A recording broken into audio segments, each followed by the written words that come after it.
Hello, everyone. How is everyone? Did I do it right? Hi, Carrie. Hi, Vanessa. Vanessa's on the panel. Hello, hello. We're just coming in. All right. You smell like cinnamon, though. I still love cinnamon. Yeah. I just make coffee, so I don't know if it's coffee. It might be something. Okay. Is it? Are you in a chair too? Yeah, I'm gonna grab a chair here a second. Can you guys see me?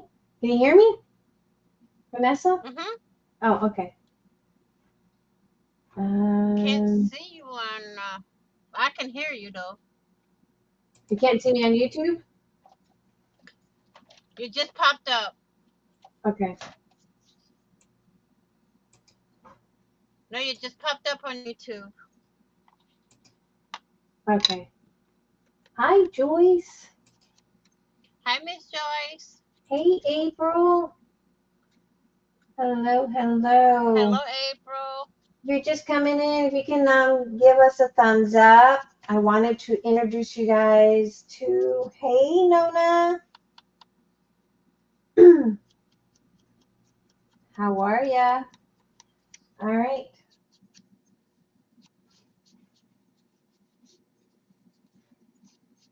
I guess we'll wait for a couple people to come in. We wanted to share with you guys something that's special to my heart. If you guys can hear that little chuckle, that's Karla. Hello, everyone. Oh, they Hi, can hear me. Karla. Hi. That's Auntie Vanessa over there. Yeah. Did I sit down? Well, I had the camera on just you, so you know. Oh, okay. Go ahead, sit down. Did I sit right here? Mm-hmm. Go ahead, sit down. Hola, mami. Can I see the baby? Can you guys see the This baby? angle? Aw. Bundle of joy. She's knocked out right now. She She just just fed. ate. Yeah, she just ate a big bottle. Full size? Yeah, I think it is full size, isn't it? Yeah, it is full size. It's full size on my end. It is full size. Yeah, It's it's full full size. screen. That's the biggest you can get it. Yeah. Thank you. Thank you, everyone. So she just ate. Yeah, so that's why she's very. Let's see if you can see it. Hold on. I'm like trying to get a good angle here. You might wanna. Yeah. Hold on. Oh, she took her glove off. Where's her glove? Right here. Glove Yeah, down. she likes to. She always manages to like take off her gloves and her socks. They all do that. It's so funny. Like I'm trying to put you in a cute little outfit, and here you are taking it off. Put her there so the mosquitoes aren't getting to her. Yeah. She loves her blankets. She loves her little blanket, yes. Yes. And her little pet. We took a little picture of her little bunny. Miss Joyce made that for us. Yeah, she loves this blanket. Yeah, because it's soft. Yeah. Because she gets like a little chilly so easily, so she'll have like that little face, and then she's like, yeah, this blanket's like. So warm. they're wanting to know how's her sleeping. I hope you're able to get some rest. So her sleeping is actually pretty good. I say this before now because I don't want to jinx myself, but she sleeps pretty good. Like I wake up every 3 to 4 hours, 4 max with her. But she sleeps pretty good. Like I wake up every 3 hours to pump. Um, so yeah, she sleeps pretty good. Like she doesn't like wake up crying like bloody murder in the middle of the night for food. She just like makes little fussy noises, like little baby cry, like a little baby cry, like very tiny. And then I'll just get up with her and just feed her. Most of the time, I have to wake her up. She at does. nighttime. Miss Joyce says that makes her happy. She loves her little Yeah, blankie. she loves it. It's she loves her little blankie. Keeps her warm. But yeah, she sleeps pretty good. She's a good baby. She doesn't give me much trouble. She's pretty much very simple. Just wants to eat, cuddle. She is a huge cuddle bug. Mm-hmm. I was thinking that when I gave birth to her, like, because you know how some babies, they just only want to be with their mom. They don't want to be held by other people. She just wants to be held by anybody. Like, it doesn't matter. Yeah. She just wants some cuddles. She loves cuddling. Yeah, she loves to cuddle. So we have. I mean, she's been a good. She's good. She loves her naps and her cuddles. She's up to what? What baby wouldn't? I Really? know. Mhm. I know. And you know what? Yesterday she was screaming to the top of her lungs, and we discovered that she was now wanting 4 ounces. Yeah, she moved from 3.5 to 4, and I was so shocked because, like, you know, I tried to be like a little bit like I didn't want to overfeed her, you know, trying to get her to just 3 ounce, 3.5, just to be safe. Because I'm not upsetting her stomach. But then, like, she was just like wanting more, and I'm like, okay, she's getting, she's becoming a big girl. She wants 4 now. Hi, Lulu. So it's so funny that she's just like, Yeah. So already yesterday a 4. she grabbed her fist and she was trying to put it up to her mouth. It was so cute. Yeah, it was so really cute. Very cute. So she graduated to 4 ounces, and now Yesterday. she's like already on size 1. Yeah. Today she's in size 1 diapers, which is so crazy. I was like, how are you in size 1? Oh my gosh. Yeah. It just gets so big so fast. And I'm like looking at her old her newborn photos, and I'm like comparing. I'm like, is this the same baby? Like, how are you so big? Yeah. So she's definitely I mean, what's her size? The doctor said she weighs Like, she weighs like 10 pounds and 2 ounces right now. So she went in for her first month checkup on Tuesday. Yeah, and he was saying that she's pretty tall for a baby her age. But then again, like, you know, like, obviously her father is like, he's 6'4". Like, she's going to be tall. Yeah, she's long legs. She's long legged. Yeah. She is a very long baby. Yeah, without a doubt, Miss April, we believe she will be crawling. Pretty soon. Yeah. And it wasn't her labor. You want to talk about her labor? Is there any questions you guys have? I know this is my first grandbaby. Nobody knows this is my first grandbaby, so it's like it was nerve wracking. If nobody, you gotta tell them your side of the story too, because the way you go. Well, let me say this, May. If you need any grandmother advice, you know where to go. I know. You got a good support system. I do, and I think when she went into labor, the day before she went to labor, she was telling me she had back pains, and it took me back to when. Like, it was very minor though. Like, when I was telling my mom that, oh my gosh, guys, this story is like so wild. But let's backtrack, because her 9 months, I think it's with every, anyone out there that's a grandparent. First of all, we want to thank before we get it, thank you guys so much from the bottom of my heart. You guys have no idea how grateful I am for every little thing. It was so sweet, so kind. I cannot believe the amount of love I've received. It was so shocking. It took me by surprise, and like, I was just getting so emotional with my mom about it, because I just didn't think that would happen. I really didn't. I didn't have any expectations for that, but it had me crying, like, because it was just so sweet. Like, I mean, not even my own friends have done that. Yeah, I was very, we were all sentimental. We were crying because a lot of hormones. First of all, I mean, throughout her pregnancy, like any other pregnancy, it's scary. Yeah. And she had a couple little hiccups, and she was freaking out, and then she would freak me out. Yes. And so I was nervous. Hi, Miss Margaret. There's her other Nana. Her other Nana.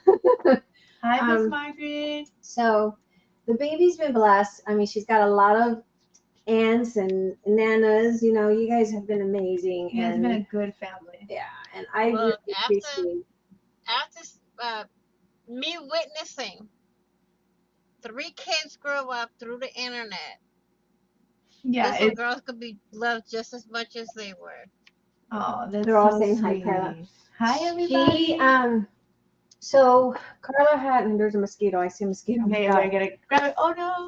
Wait! It went up. I know. Anyway, so Carla had some little issues in her pregnancy that freaked me out, and then she would call me, and then the test results would come in. It was definitely like third trimester that was like very like unsettling. Even with the first trimester. Oh yeah, the first trimester. Totally forgot about that. I was at a doctor. Hey, Miss Nancy. Hi, Kim. There's Kim. Hey, hi. Hey, everyone coming in. Thank you so much, Nancy. Hi, Joyce. Yes, all you guys are amazing. All you guys were so amazing. I can't express it, and we're working on the thank you cards. It's been a little bit. It's been very like hard. I'm so sorry for the lag. It's just like having a newborn. It's like and between pumping and the newborn is. And I just moved to be closer to the baby. Packing and moving has been. Yeah, I moved because I needed to be closer to her to help her. So it's been like the month of June. She gave birth. It's been hectic time. Yeah. It's and now settling down. Now it's more smooth. So when early on in her pregnancy, she went in for some blood work and some tests, and something came up, and you all remember I lost my nail in November, and I was at the doctor's trying to get my finger figured out, and all of a sudden I get this weird text from her mom. They're saying that the baby has Down syndrome. Oh my gosh! So let me backtrack on that. So I'm at my appointment, and the doctor comes in there. Okay, first I got assigned a high risk doctor, which is so strange because this is like my first official appointment. So like, how would you know it's high risk if you haven't done any stuff yet, right? But they just assigned me to her. I think it's just because she was like the only one at the time that was available that was willing to take new patients. So she does my stuff, and then she comes in here so dramatic, and she's just like, "Hey, look, we saw this spot in the baby's like heart, and we just want to like check it, but like I will say this, I've seen a lot of like babies with Down syndrome with this, and it doesn't even say like, oh, like she doesn't give me like any statistics or anything like that, and it scared me. And I would have asked her, Karla. What would you? I would have said, "Are you sure you got the right test results?" I should have. I think it's just like the nerves, I didn't know much, and I just thought, like, she obviously must she must know what she's talking about because she's a high risk doctor. She sees this kind of stuff all the time.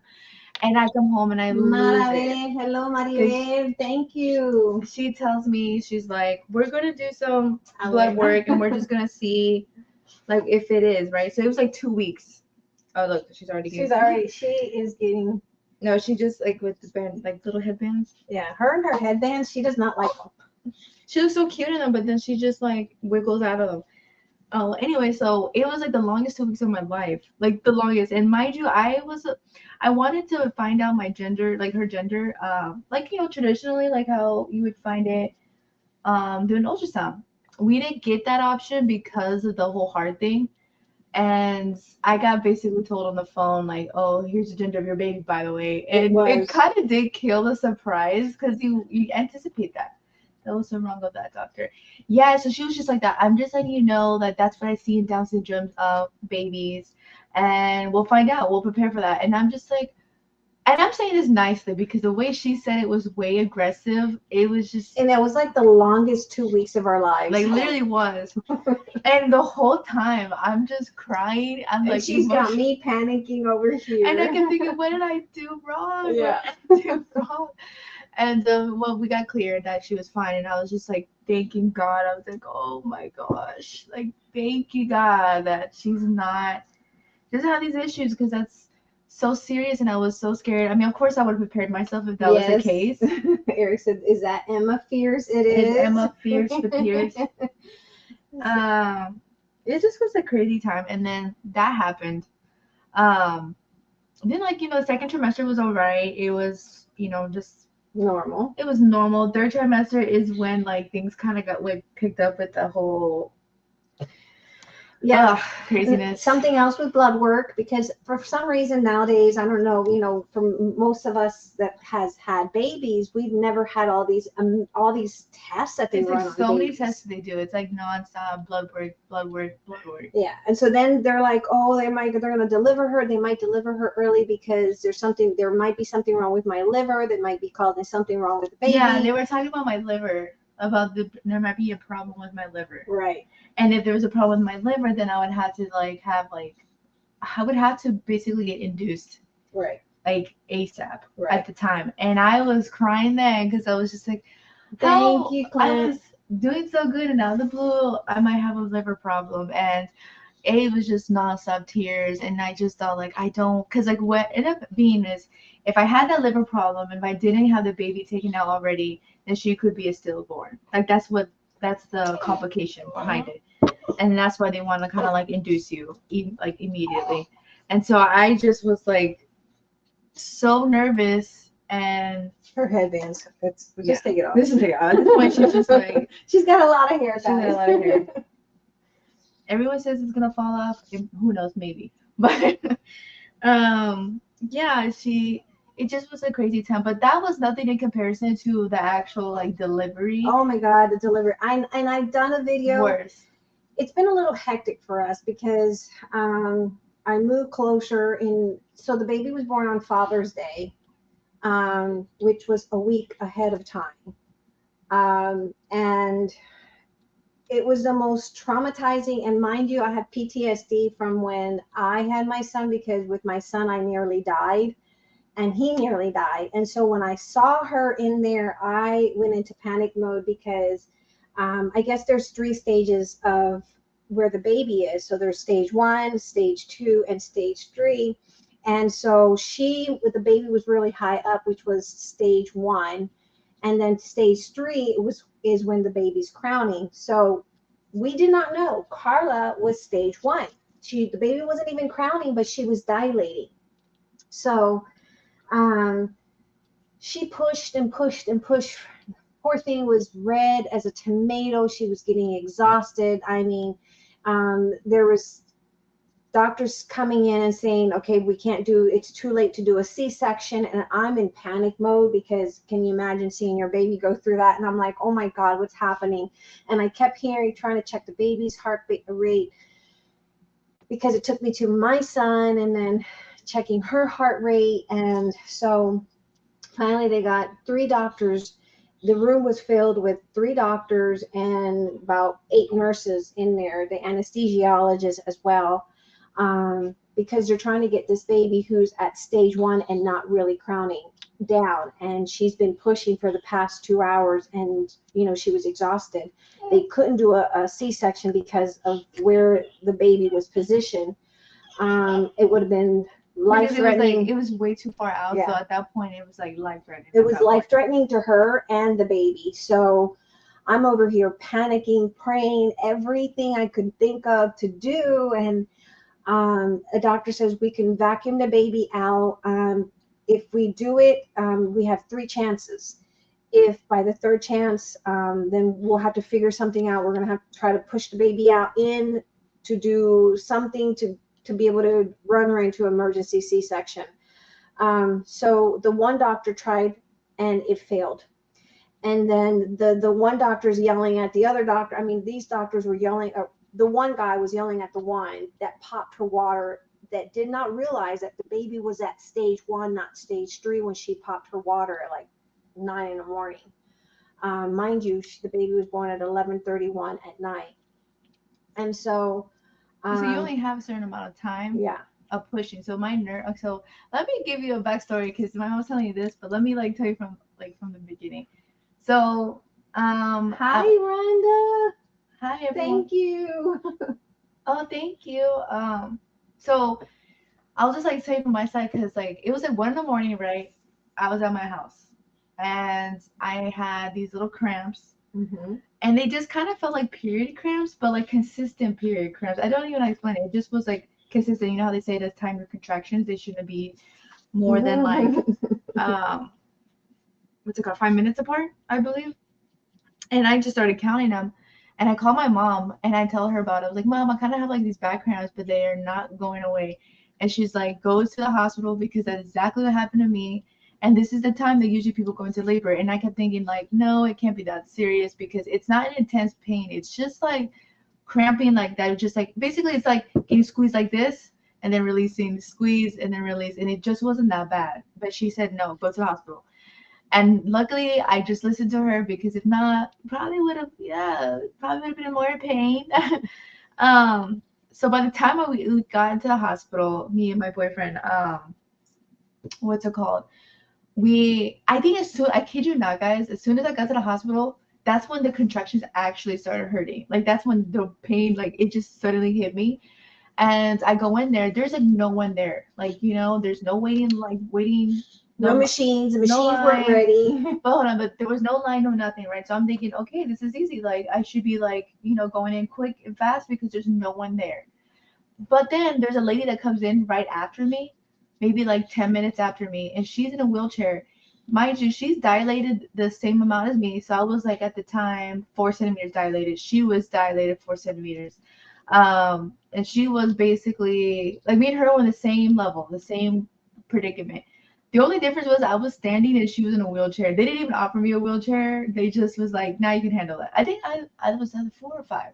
You were 4 because at 6 in the morning, you were at 5 centimeters. Yeah, right. It was 4 centimeters. And then she ended up, like, even though I got there before her, she ended up going into the room, like the waiting room they have for, like, moms about to go into labor. Like, you're not the labor room, but the waiting room before the labor room. That makes sense. The baby was born before. This baby was born before that baby. Yes. No, she wasn't. No, she wasn't. I'll tell you why she wasn't. I was the one that gave birth before her. Well, that's what I said. This baby was born before that baby. Yeah. Because remember, like, they showed how many people she didn't go into labor until the next day. Mm-hmm. Okay, so I was in so much pain. So they took her in before me, right? And I'm like telling my boyfriend, "Are you kidding me?" And by the way, I'm in pain, so I'm like not myself. And I'm like, "Are you kidding me?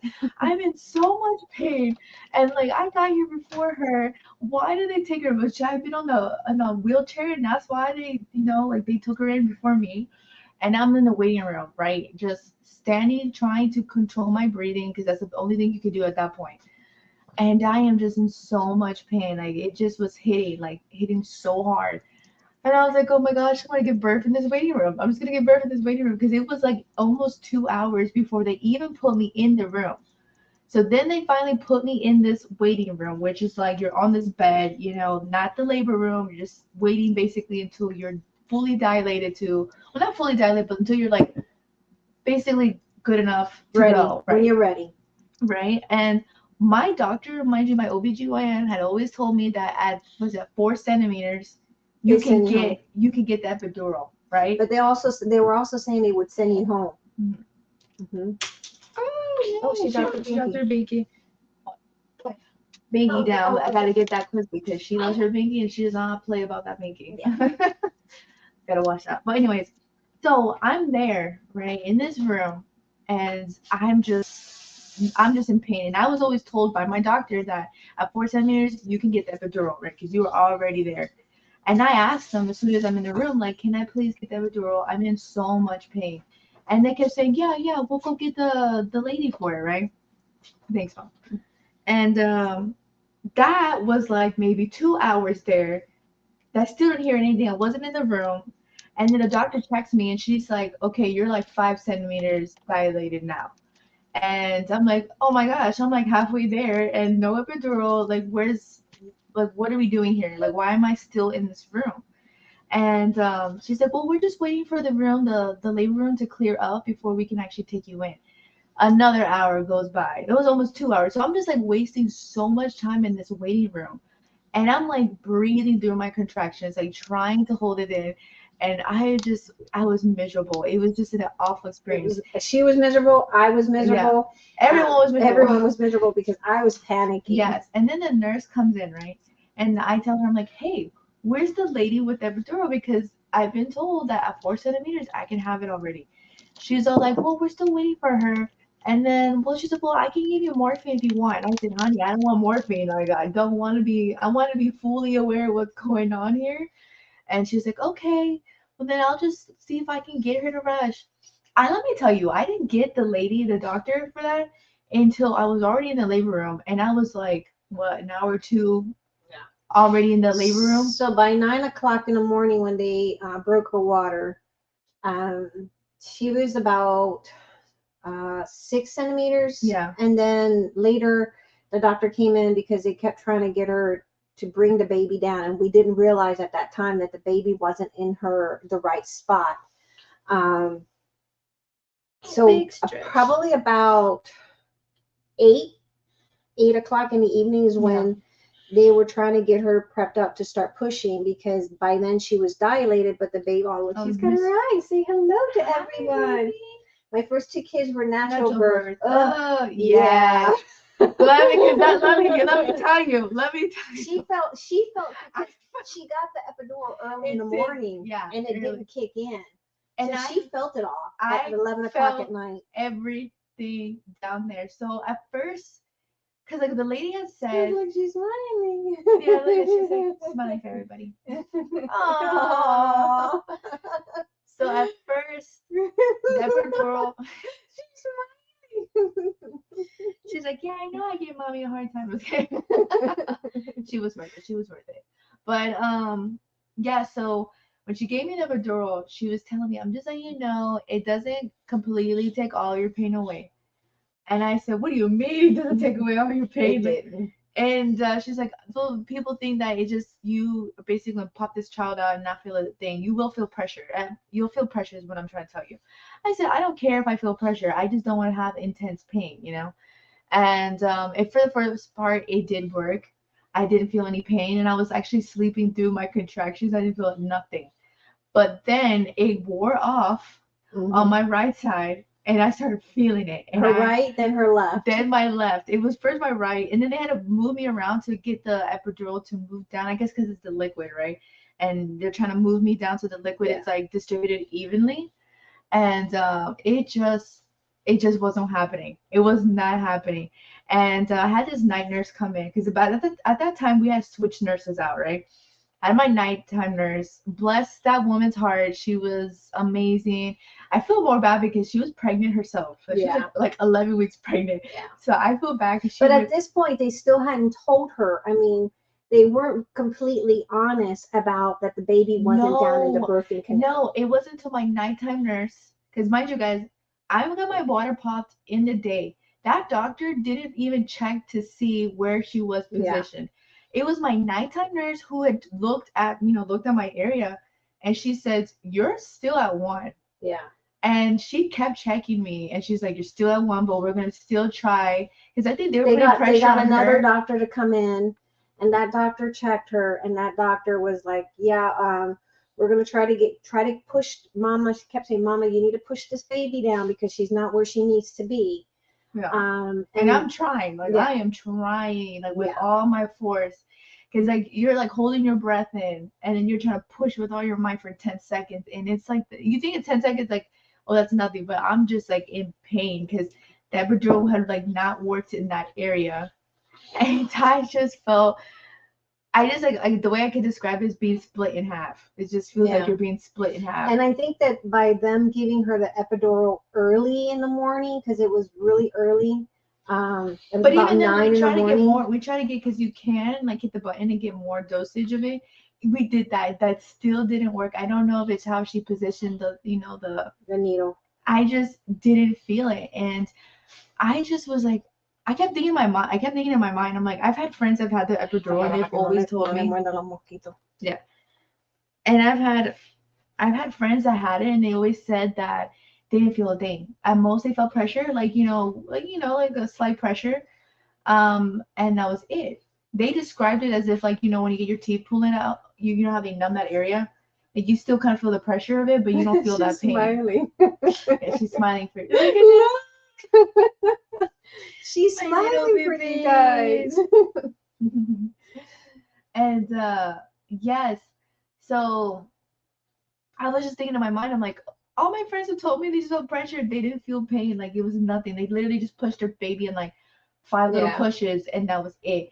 I am pushing 4 hours, and my nurse kept she was getting a little worried because she said I couldn't push for too long or I'd overdo it, and then at that point they would have to consider C-section.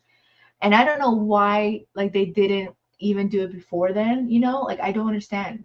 They knew where the baby was positioned. They should have been they should have brought it up at least. Right. That should have been in some type of consideration. It should have been an option, because at that time, by the time they brought this older doctor in, and she checked, and they said, okay, we're gonna try.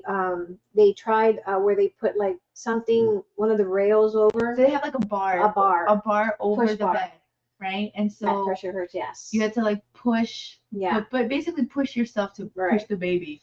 So they tried that.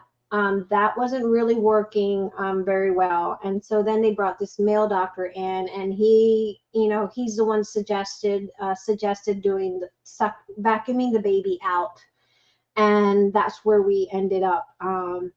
So he had told me the risk factor. The risk of that. He told me, he's like, look, you only have like 3 pushes. Mm-hmm. He said to me, you only have 3 solid pushes. If within those 3 solid pushes you don't, like, you're not successful at it, we're gonna have to find a way to push this baby back in, which is gonna be, that's hazardous in its own for both of you guys, and then we'll have to do C-section. But even that's hazardous because of how everything's going, and the room starts filling up with doctors. Like the whole room is filled with not nurses, like actual doctors coming in there. There's about 12 people in there. And then my boyfriend, like his mom and my mom were all freaking out because they were all like, this is not a good sign. Like it's never a good sign to have a room full of like doctors. So it just isn't. So the one doctor that popped her water in the morning, she tried suctioning out the baby and she failed miserably. So the other two older doctor, the older doctor and the male doctor kind of like had some words to say to her, and he basically said, move. And so he was trying to calculate in his head what would be the right strategic move to do, because they only had 3 chances to be able to suck the baby out. And so I'm over here listening to this, and I'm freaking out. I'm seeing Karla is exhausted, and it's almost midnight. She's been pushing for nearly, I think it was almost 3 hours, and that was more than they wanted. Cameron said it was 4. It was 4? He said it was 4. Yes, because you started around 8. Because we do pre-pushing. Right. And so she started around 8. So then he did something, I don't know. And I guess when he finally did something, the baby came out, but what had happened is that the baby came face up. Upwards. Like upward, so her face, you know, just how, the way she is right now. Yeah, like you know how babies are like usually facing down? She was facing up. Yeah. So then afterwards they were just like, that was dangerous. That would have been dangerous. Yeah, they did not see, they didn't check how she was positioned before. So if she was positioned upwards and they knew about it, she definitely would have been a C-section baby. Right. And so that's why it was so dangerous. And then my nurse was also saying the way that your pelvis is shaped. Yeah. Made it harder for her to like get her shoulders through the canal, right? Which is this problem I have, which when she said pelvic, it reminded me. It reminded me because my pelvic is shaped wrong or odd. It's got there's something with my pelvic that's shaped odd that the doctors were amazed that I was able to push her out, because they said the way my pelvic is shaped, there is no way I could have push my son out, which is why I had to have a emergency C-section. So then that brought me to her. I'm like, yeah, she's got the same pelvic issue that I have, which makes sense because you're always complaining about your pelvic. Yeah, when I was pregnant, actually before I gave birth, I was telling my mom how much pain I was having, and I did all the exercises. Like, she's smiling. She's smiling. I took I even took like all these like all these like thank you, Carrie, precautions and stuff like that. And yeah, it still didn't work. Yeah. But it just was not a great experience. Like, I mean, not that giving birth is ever like a like super magical and easy. But it just was awful. And then mind you, I was so dehydrated because it'd been like more than 24 hours I had eaten or drank anything. So they don't give you water, obviously, because just in case you do have to do C-section, they don't give you water because I guess something about that. You can't have liquid in your, your belly. But they give you ice. But the best thing they can give you is ice chips. Yeah. And I'm over here just like so dehydrated and like hungry, and I'm just like, I want to give birth already. And I kept telling my mom, when I'm done with this, please bring me a Gatorade and a sub sandwich because I'm tired and I think I deserve it. And it was awful, guys. It was not great. But when they pulled her out, it was so fast. It was like. Like I said, it was 3 pushes. It was just 3 pushes I was only allowed to have. And that third one, I remember my mom was like there, my boyfriend was there, and they were trying to coach me through it. And I just pushed with all my might. And I kept thinking, I gotta get this baby out. I gotta get this baby out safely. And she just came out so fast. Like the way they did it, it's just like boop. And then she, they put her on my chest, and I was just like so No, in shock. they didn't put her immediately in your chest because they had to run. Because the way she came out, they had to hurry up and put her in and check her head because you know how like they have that little her head. Yeah, her head was kind of wonky. She was a coach. Now baby. You think it's wonky, but this is all hair. Look at that. Her hair is her head is perfectly shaped, y'all. Her head is perfectly shaped. It's just the hair. Yeah. She's just her hair spiked up, very spiked. I didn't comb her hair like that. Before anyone sit here, I will take the comb and I'll brush it to the side like this, and she'll still have it like that. It's just porcupine style. Karla had the same problem when she was little. Her hair would stick up, and my mom was like, "Why are you combing the baby's hair like that?" And I'm like, "I don't. It does naturally." So she's got the same thing. Her hair sticks up, but yeah, her head is back. But then she spent a couple days in NICU. Oh yeah, that's another thing. Yeah, how can I forget that? It was just so traumatizing. That's the first time memory. But okay, so yeah, so she comes out. I'm just in shock mode that I just gave birth to a baby, but and the baby was in shock mode too. She was in shock too, and we're just like, I'm just in this little bubble of just shock, and just also I'm in love with this beautiful baby that just came out. I really was like hypnotized. It's like the craziest feeling. Like you just look at what you spend 9 months trying to figure out what is this baby gonna look like, and then you see them and you're just so shocked. And I was like in love. I'm like, I don't think I've ever experienced a love like this. My mom always told me that when you have this baby, you're gonna feel this intense love that you've never experienced in your entire life, and it's so true. I was like, I feel like my whole purpose is this little girl to be her mom. And it was just a beautiful experience in that sense. But then, we were at the hospital. We go home. They're thinking we're good. I did notice that she was a little yellow. And not a little yellow. She was pretty yellow. Not like highlighter yellow. She just was obviously jaundice yellow. And because I was just like, my baby's kind of a little tan. She's a little tan. But then I was like, that's kind of strange how she has that little tint to her, right? And, we take her to her doctor's appointment. Orange. Yeah. We take her to the doctor's appointment. They test her, was her bilirubin. I can never say that word. The jaundice. Jaundice, right? Okay, I'm just say that. And they said, like, yeah, it's pretty high. And then at the time, the doctor just said, indirect sunlight, and make sure she's eating really good, because basically they can poop that out. I didn't know that, but they can. And I thought that was fine. Like, we're all good to go. So we were just like, putting her down in short sleeve, kind of like onesies. And we thought we were doing good, but then we got a phone call literally that day, like maybe 3:00 in the afternoon. Yeah, I'm trying to help her adjust because she hadn't slept. And my mom, guys, let me tell you something. My mom is godsend, because I don't think I would have survived those first 2 weeks, because she was there every step of the way, helping me like catch up on some sleep, and just like helping me like adjust to this new life. Godsend. But yeah, so I get the phone call at 3:00, and she's like, "You're gonna have to readmit your baby into the hospital because her levels are high." She comes out of the bathroom and crying. I started panicking. I'm like, oh, I'm not getting a break. This is a traumatic birth experience. I literally could have just freaking died with this baby, and now we have to go to the NICU, and I'm just losing it because I'm like, oh my gosh, like just so scared. And she was at the NICU. I have pictures actually. I'll show you guys. Hold up. Let me show and tell, guys. And thank you all that are coming in. To yes, our thank you, beautiful everybody. Friends. We really appreciate all of you guys. You just don't know, from the bottom of my heart. How do we zoom so that was her. So they put her on that bed, right? If you guys can see really well. They put her in this bed. It's like basically a tanning bed. And these lights are really warm. So basically the lights help them, just flush out that jaundice. And I'm like, they're just saying like, oh, she might be there for a day or two, depending how she's doing. And she's smiling. she just loves the story. She's like, this is a great story, y'all. My origin story. And mind you, also I was I'm breastfeeding. Right now I'm just exclusively pumping because I'm gonna be honest with you guys. It kind of hurts to breastfeed directly. And so it's way more easier for me to pump because I can just move around freely with my pumps.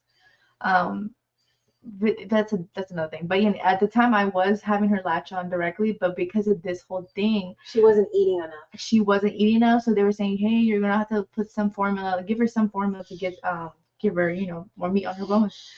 And I didn't want to. I really didn't want to. And I told my mom I don't want her in formula. And it's not that I'm against it. I had did so much research on breastfeeding before I gave birth that I was just like, no, I'm determined to breastfeed. I want to like make sure she has some, good milk. And well, yeah, they said, just temporarily, just give her some formula because she needs some meat on her bones and she needs to flush out all that.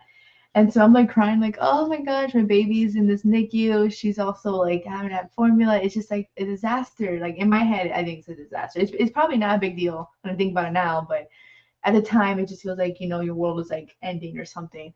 And yeah, it just was so sad. Like we were there, and it just was like the saddest little experience. I just didn't like it. I had a really mean night nurse. She was that nurse was horrible. So rude. She was just manhandling Emma, like just like picking her up and just being so like rough with her. She just come in there, wouldn't tell me, give me any updates at all. I was just so appalled by this lady. I'm like, you have no business working with babies in the NICU if you're this cold. And she kept saying, stop feeding your baby. What's it called? Because the baby was hungry, and she wouldn't let Karla. She says every 4 hours. I'm like, she's hungry, she's crying bloody murder because she's starving. And so like I said, I was directly having her on my breast, but then at the NICU kind of just obviously I couldn't do that because she was strapped to those machines, so I had to actually start pumping very early. And I was like forcing myself to pump. I was only barely making a little bit of milk, but that's how it all started. And I was giving her what I was making. And fortunately now I make a lot. I make a lot, but I kept telling her, I was like, she's hungry. I'm not going to starve my baby. And the only reason she was being this way is because she said that she has a schedule and she can't be everywhere at once. She has 4 or 5 babies to take care of. Mine wasn't the only one. And I'm like, I understand now. You're probably very overwhelmed. You have a lot of babies to take care of. But if my baby's hungry, she's hungry. I'm not going to starve her for an extra hour because it works for your schedule. Like that's so wrong. You want me to sit here and watch her suffer? And so I mean I did it anyways, guys. I did not listen to her. I was like, I'm feeding her. I know what's best because I'm her mom. And yeah, so she finally gets discharged. Everything goes back to normal. And slowly with time, your yellowness kind of fades away because she was pretty yellow. She was pretty tan looking. Now she's looking a little pasty. She's lightened up quite a bit. I remember the doctor said that it takes a while for the face to get lightened up with the jaundice. Like it starts from the feet and then moves up slowly. But yeah, she's been doing really well. She eats really well now, and I've been able to pump a lot more. So I'm grateful for that. But it was not a good experience. NICU was not a great. Yeah, it wasn't great. And it's just so sad in there because you see a bunch of babies there and they're like crying like hysterically or just being left alone like their parents aren't there. And I was just like telling my mom, like, I can't imagine leaving Em because they asked me like, oh, like, do you want to stay here or do you want to just like, wait till we call you? Like just leave her here and then we'll call you when she's good. And I'm like, I'm not gonna leave her by herself in the NICU. I'll sleep on the couch if I have to. Like that's crazy talk. Why would I go home? How am I supposed to go home and sleep or go about my day knowing she's in the NICU? Like that's insane. Like I don't know how anyone can do that. Yeah. So now Karla's schedule is a little bit hectic because of pumping. She has to pump. And you have to stick on it. Yeah, you have to stay. She has to eat certain things so that it doesn't affect the baby. Yeah. It's been a very because clean of finances, she has to pump. Yeah, I mean the formulas. Formulas are expensive. Don't get me wrong. I definitely had a moment where I was like crying to my mom and saying like, "This is hard." Her postpartum was hitting her really hard. Postpartum, guys, it's no joke. They weren't joking about that, and I'm sure you guys all know. You guys all know how it is. And I thought it wouldn't be a big deal. No, it definitely was not pleasant. But I told my mom, I was like, this is so tiring. Like, I just feel like I am like a slave to these pumps. Like, I'm constantly having these pumps in. And it's so annoying. Like, it's draining because you have to make sure you're clean. You're eating super clean all the time. You have to do it Ignoring you, huh? Hey, watch it with the pasty comment. I'm pasty. Oh, my gosh. Who's that? I think that's Vanessa. Is it? Is it Vanessa? Yeah. Oh my gosh, that's hilarious. Why can't I hear her? I think she's muted. She's muted herself. Oh, I was So like, why she's can't going I? in there with my name, with crafting on it by Disney. Oh, I was like, why can't I Look, hear this is her? baby Emma's day, not mine. Okay, I stay quiet. So she's, I mean, for the most part, she's a good baby. I think it's been a huge adjustment, especially for Karla, as far as, you know, Well, yeah, just being a new adjusting mom. to, yeah, adjusting to being a new mom, pumping, and, you know, making different life choices now that she has to make, and making decisions. I mean, it's not hard. It's not like I'm over here like, I love it. I love it, guys. I love being her mom. It's amazing. It's great. Like, even though the pumping part is not my favorite, I will tell you that. Pumping is not my favorite thing, but it's a sacrifice, you make for your children, stuff like that. And I'd rather her have good milk, and even if I have to sit here and make sure that my diet is extremely good, that's not a problem at all. I just want to make sure that she's, eating good, she's eating clean, because I don't want her to be fussy with gas and because, something bad I ate. It's an amazing experience. It's tough, but it's worth it for sure. Like, I love it.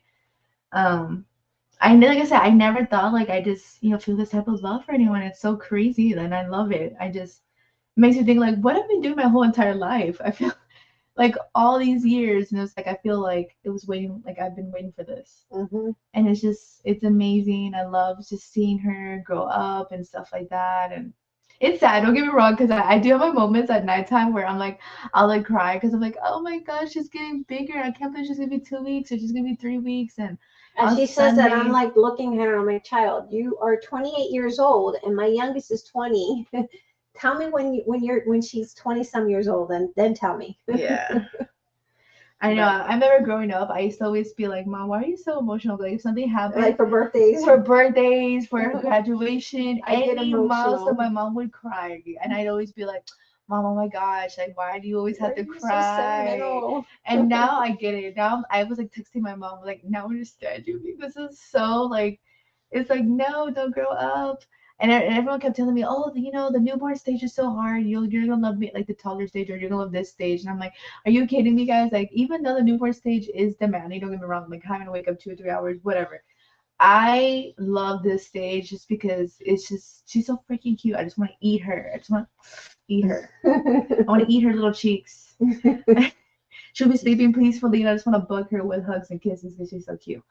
And I'm like, are you kidding me? I'm just trying to like grasp every like moment, just trying to soak it in, because she's gonna get big and she's not gonna want me to hug her, kiss her, or cuddle her as much anymore. So I'm enjoying every moment of it, and so am I. We're both enjoying it. We're both in heaven. We're in bliss. Don't make her grow up that fast. I know. Leave her little forever. Yes. I know, right? That's how I feel. I like when people say, no, you just trust me, it's so hard. You're gonna want them bigger. No, I don't. I don't want that. I want her to be little forever. If I could have her like this forever, I definitely would. I don't care. I don't care if I have to wake up 2 or 3 hours, an hour, 30 minutes. And I'm enjoying the process of having her. Yeah. Because it's almost like seeing Karla again. Because in a sense, even though, I look at Karla's pictures when Karla was a baby, when she was first born, she looked like Karla. Of course, now she's kind of looking like her dad a little, but she's got Karla's eyes. She definitely has my eyes, for sure. But it's like I'm seeing her again, and so I'm experiencing that. It's like being a mom, being a mom all over again. Yeah, I saw that too. I saw a post where it's like being a grandma's like when you see your grandkid, it's kind of like seeing your baby again all over. And there's something about the maternal. I think the babies have this maternal connection, because when I look at Emma, it's like she stares at me, and I'm feeling like she's got this maternal, like she's clinging on to me because she'll stare at me. Yeah, she'll stare. And I'm like, she's got a maternal connection with me for some reason. And I'm enjoying this whole process. I did a video the other day. I have to edit because I was making the little monthly blocks for her. And so, yeah, that's where we're going to go. I know you guys are probably not wanting to hear the whole shebang of her birthing. But it's been a beautiful, update you a bit. we wanted to share, just listening and letting Karla talk about her experience as a mom. I know it's amazing. I mean, I hear her and I'm like, I cringe, because I didn't want to see her go through that pain. I know my mom kept telling me for a while. She was like, I don't want to see you in pain. And I didn't want to go into birthing room. Because she kept telling me, she was like, it hurt me so much. Let me tell you guys I also. have PTSD from it. I have always been the worst about handling pain. Yes. And when I mean I'm the worst at handling pain, I could have a paper cut. I'm like, ow. Yes. And that was my biggest fear, is because she doesn't handle pain I've really never well. handled pain good. She once had when she got her braces, she had a tooth extracted, and not 4 of them. Yeah, and so the pain was so bad that she passed out. Yeah. So yeah. And she was so worried about me. She was like, I'm just so scared for you. Like, yeah. I don't want you to go through this pain. It was a fear that I had. I'm like, something happens to her, what am I going to do? I don't know. I'm like, I love my daughter. I love my granddaughter, but if I had to, worst comes to worst, I was like, he better not pick the baby. He better pick my daughter. Oh my gosh, I've heard that question for, like, I remember seeing someone say to the dad, if you had to choose between you and the baby, who you pick? Mrs. April says, yes, she sounds like a very good mom who's definitely looking out for her daughter. I'm so proud of her. Oh, thank you. Yeah, Karla's amazing. I mean, she hasn't been around babies in a while, in a long time, and so I guess it's in her blood. I don't know. Her DNA. Like, I was reading books, y'all. Trust me, I was reading books. I was like annoying my mom about how many books I was reading. One thing I will say: don't read books. Do not read books. Let me tell you guys, I read so many books. It's nothing. Yeah. It's nothing to see, because I'm constantly like, Karla, please stop listening to these books. Stop. Don't look it up on TikTok. Don't look it up on, and some things are great because I know for you get some good information, but like the when it comes down the breast pumping, breastfeeding for sure is very helpful. Yes. I learned a lot. To have social media, because I would have loved to have been able to see what helps produce more milk. Yeah, that's been helpful. Thank you for sharing, Emma, with us. It's a pleasure meeting you, Emma. God bless. Thank you. Yes, she's stronger than she thinks. She got, yes. I mean, I was amazed. I was shocked. I even told her, I said, Karla, I am so proud of you. I said, because everything she did, for all the pushing she did, I mean, she did an amazing job pushing, that it put me in panic mode, but seeing my baby going into labor, it was like, and having my first grandchild, I don't know, seeing her go through that, it was something amazing, beautiful. I feel blessed to have Karla as my daughter and her as my granddaughter, and I'm just happy. It's like she filled in pieces. There's always something that's missing in your life, and I always said that I had a piece of the puzzle that was missing, and that piece was my mom. But it seems like now Emma's given me that piece back, that I'm like excited to go see her every day. I can walk to see her, and Karla can walk over, which makes it a lot easier for Karla, because I don't know if you guys know, Karla has anxieties from driving. Yeah. And so having her being able to walk down to see me if something's wrong, or me being able to go over to her immediately if something comes up, because I was driving here, and it was like almost an hour to come. Yeah, and so that was like, between an hour or so of traffic and going back home, it was like hard on me. So we chose to move closer to her, and it's been amazing. Yeah, it's been amazing. Yeah, and so now, we've been talking, like, okay, what's the next step? What? She's like, Mom, would you watch her for me? She wanted to go to work, but it's crazy. I was telling my mom, I was like, I feel like so torn, because I want to go back to working, and not because I'm trying to be like, oh, God, let me get away from this baby, I need a break. No, it's not that. It's just like, obviously you want to give the best to your baby, and you want to give them more than what you ever had. And not to say that I didn't have a lot, guys, I had a lot, but you always want to give them the best stuff. And And I was telling her, I know I should go back, but also it's like, I know I had to make sure I keep up with this pumping schedule thing because it's like every 3 hours, you know? And I kept thinking, like, what job is going to want, accommodate that? Not many jobs let you, like get on the 3 hour kind of schedule. Because I had friends that they were breastfeeding, but they had to drop their feeding schedules a lot and they were only able to do it like maybe once or twice throughout their shifts, which can lower your milk supply if you do that. So I was so worried about that. And then I was like, Mom, I do miss when we had our own store because it was just so convenient, that we were on, we did our own thing and we had our own little schedule and it was great. It was fun. It wasn't like, like super demanding like some of these jobs were. Like at least my old job was so demanding. I had no life. I had no life. And I kept telling her I'm feeling torn because I want to be there every step of the way with her. I want to see all her like major milestones. And I just want to be able to raise her myself and not rely on daycare. And also just because the daycares here are very sketchy and extremely expensive. And I'm just like, I cannot afford that. Like the reality is I cannot afford that. I would have to basically work 2 jobs to afford the prices in this area. Which I barely see her, and I'm not going to pay someone to raise my child, especially during this newborn stage. Vanessa, Miss Margaret, the ladies, Joyce. You guys were amazing, always checking up on us. And yes, Vanessa was on speed dial. She was right there. She's like, "Girl, what's happening?" Yeah. Yeah. So we were just, I was telling my mom about it. I was like, we gotta get back. We gotta get back to what we are good at and what we do best. And I was like, you know what, we should just, even if it's something super small, let's get back into what we are very comfortable with and, get back to selling, get back to doing our thing. Doing what?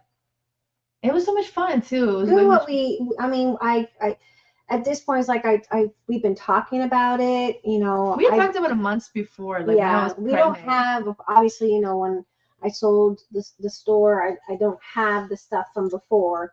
Not in a million years. I mean, maybe, but I could never afford. So I told her, she's like, how do we begin? And I'm like, well, yeah, we've been definitely we'll have to start something very, very small and then work our way, keep figuring keep building out, little by little, building it up. And between trying to get things that Emma needs, and I quit my job so that I could move closer and help her, so between what the baby needs and helping her along the way, we're just going to start something really, really small. I don't know. I told her, I said, well, we can probably go around looking for things that we can buy and resell from the thrift stores, anything that's crafty related. And definitely, I know I have a lot of the vintage stuff that I had bought before Emma was born.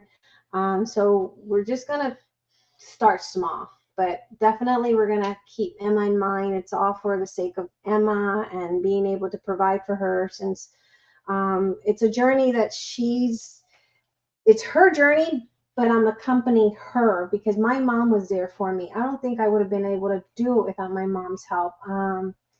And I know how hard it is for her. It's hard. Nowadays, everything's expensive. Yeah, it's so bad, yo. It's not easy. And so obviously,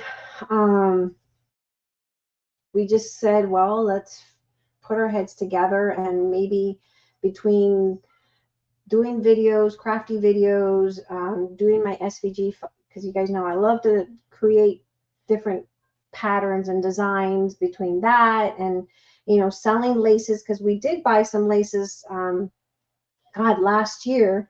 Yeah, we did. Like Karla bought some laces that she thought that we could sell, and we have those, and with the vintage stuff, and we can start somewhere small. It won't be as big as the store was. Like I told her, I said, it's not going to be like that for a long, hot minute. But we can slowly walk and work our way up, and definitely keep everything in mind is for the sake of, you know, her future, to provide for her, to make sure she has what she needs. Because I don't know, without having to like rely on daycares, because Yeah. it's so bad. At least in this, this town, it's too much of a liability. And I've had friends that were, like I wouldn't say she's a good friend. I mean, she's like an ex coworker, acquaintance of mine. She was telling me that, she told me the prices she pays for her child, and she is out here not only working like these crazy shifts, but also just like having to do side hustles to come up with the money. She's like, I'm basically paying someone to take care of my 3 kids. Yeah. And There's I don't one get girl to see I just them. saw. She said she's paying $324 or $349 for one kid. For one kid. I mean, no, there's no way. Oh, that's nothing, because I saw one that was just like $600. Yeah, there's no way. It's like I told Karla, well, we'll just have to, I don't know, wing it like we used to do when I did crafting videos. Make it work somehow. Whenever I did any craft project, I was always winging it, right, Vanessa? It was called Winging It Night, and so we're just gonna wing it. We're gonna figure it out. I told her, don't worry about it. I know it's For this stressful. little girl here, we go wing everything. Okay? Yeah. I mean, it stressed her out to the point where she was crying, and even last night she sent me a message. She's like, this depresses me. I really want to be able to provide a better future for her, and I don't want her to stress out. And I told her, I said, you know what, Eric doesn't make a lot. I mean, he's a disabled veteran. With me not working, to be able to help, and the reason, I mean, I could probably go out and get a part-time job, but it helps relieve her. I try to relieve her so that she can get a nap in here and there, because she's up all night. She barely sleeps. And so whenever I can swing in and give her a couple hours of a nap, and so that she can catch up with the laundry. And I went in the other day and helped her try to, do things that she needed to do for herself so that she can get a moment for herself. She hasn't been able to have a moment for herself. And, it worries me because I know it's important for her to have some her time. So I can get a part-time job and help her that way. But I said, you know what? The only thing I know that I can help is figuring out, get in my craft room, creating something, selling something, doing something that we can do to help her come up with money to help raise Emma. I don't know. So that Emma doesn't have to go to a daycare. So Emma doesn't have to rely on daycare, That's so. like something I've been trying to like avoid like for a good while, because it's just like, at least in this area, it's not. And trust me, we've seen it. We've seen like the daycares are very shady and just not. It's not. Yeah. At this point, it's not an option. And on top of that, it's like, how would I, like, it just, because the way I have it planned. How would she drive there? I mean, yes, I can. Again, she would have to rely on us to take her. Yeah, because my boyfriend works and he takes his car, and like I said, he works and he does the absolute best he can for us. But like with one income, that can only take you so far. Yeah. And babies always need extra things. And I told him, like, my plan is I want to get back to doing this because this would help us out a whole lot. Like, it'd relieve us from a lot. And that's me and my mom, we talked about it last night. We're like, you know what? This is our plan. We're gonna find a way. Where there's a will, there's a way. Mm-hmm. Oh yeah, that's the saying goes.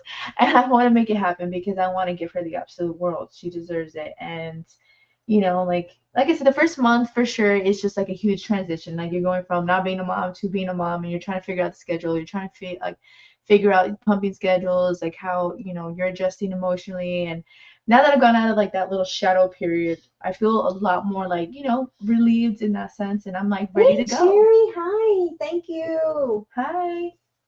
Thank you, Miss Sherry. It's Sherry Baldy, remember? Sherry Baldy Designs. How could I forget? I've really known about her work since high school or something? No, since you were little. 2012, 2011. Yeah, since Brianna used to color her little besties. Yes. So we're gonna, as you guys saw, my kids grow up as I was crafting. the hopes is to be able to have Emma grow up, so you guys can see Emma growing up as you guys saw my kids grow up. So most of you guys have seen, I know Vanessa has seen, I've seen Vanessa's grandkids grow up, and now Vanessa saw my kids grow up, and now you guys are going to see my great, I was going to say my grandkid, my grandchild, my granddaughter, grow up in the craft world as well. So that is the hopes that we can do something here from home that Karla can use to supplement to help raise Emma, and so that she has a better future. That's the goal. Do something for Emma so she can have a better future. Like, I know that's probably, y'all probably think, oh, Emma can have a future, yes, but I want her to have a better future. I want her to have something that it's solid, more stable. Yeah, more stable. I just, like I said, I just want to be able to raise her myself, yeah. and be able to, multitask and take care of a business. I mean, why can't a girl have it all? Yeah. You definitely can have it all. And I want to aim high and do the absolute best for her and give her my all. Yeah. So he's And you know what, Karla? With me, your mom, and Miss Margaret, we're going to give this little girl the world. Oh, thank you. Thank you. That's so sweet. You guys have been amazing. Yeah, you guys have been like some real family. Because I have a special package coming to you, ma'am. Oh. We've been really blessed, and you know, it's not easy. Kids are not. We looked at someone's hospital bill, and it was like 50-some thousand, and I'm like, holy crap! You know, it's like kids are not cheap like they used to be. Formula is expensive. No, because I remember I told my mom, I was like, because again, when I was having my she moment, wanted to do formula because she called me up and she was panicking, she's freaking out, and she's like, oh my god, I can't do this, and I'm like, it's just like the pain, okay, like the pain. Yeah. I'm like, it's okay. You know, she's like, but how am I going to be able to afford formula? Blah, blah, blah. But the problem, even it wasn't just like being able to afford it. Yes, it's expensive. Have you seen the prices? They're insane. And then just seeing when we went to the store, how they were empty. Like where we live, I don't know if everyone's just using formula, but completely empty. So I was just like, Mom, this is not even an option. Even if for some reason I did like a side. Hey, Beverly. Thank you. Beverly said, congratulations. Like, even if for some reason we came up with a money for formula, we wouldn't be able to get it because it's. And I told her, I said, you know, with Eric, I mean, we can figure it out. I said, you know, if you want to stop breastfeeding, we'll figure it out. We'll come through and help you figure this out. We're not going to let you, you know, sink in this ship, because my mom was there. I mean, I don't think I could have ever done it without my mom. I mean, my mom was my rock. I mean, she made me solid. Mm-hmm. And I don't think I could have ever raised my kids without her. I mean, of course, she passed away when Brianna was almost 5, and it's like, I don't think I could have gotten through those first couple of years. Yeah. And it's like, even though you're a mom, you still need your mom. Yeah, exactly. And you know, and it helps her whenever I can give her some time for her to catch up with, you know, an hour or two of napping, because if it's just an hour, trust me, that hour takes you far. Or if I can just, you know, grab something for her that she might need for the baby, you know, it just helps. And so I told her, I said, well, you know, Eric doesn't make a lot, but we'll come through. We'll figure it out. We're going to figure this out. She's not alone. I told her, you're not alone in this. You're definitely not alone. We're going to come through, and Emma's she's gonna be a little crafter. You're gonna see. She definitely is around all these crafters. Yeah, I've been around crafters my entire life. So it's in her DNA at this point. Yeah, so she's definitely, you're gonna see a lot of her in the videos, and I started to make something the other day. I actually made some shirts for her. Yeah, you'll have to show them. It's very cute. I made her some shirts because it's cheaper than ordering it off Etsy. Yeah, for sure. Because even when I was looking at them, I was like, oh my gosh, those prices on Etsy. Yeah. So we're doing it on the budget, but she's getting it done. So let me see where it is. It's on my TikTok. Where did I put it? Oh. And so I made her some little shirts. Yeah, the camera. It's like weird. Of course, I had to put Puerto Rico on there.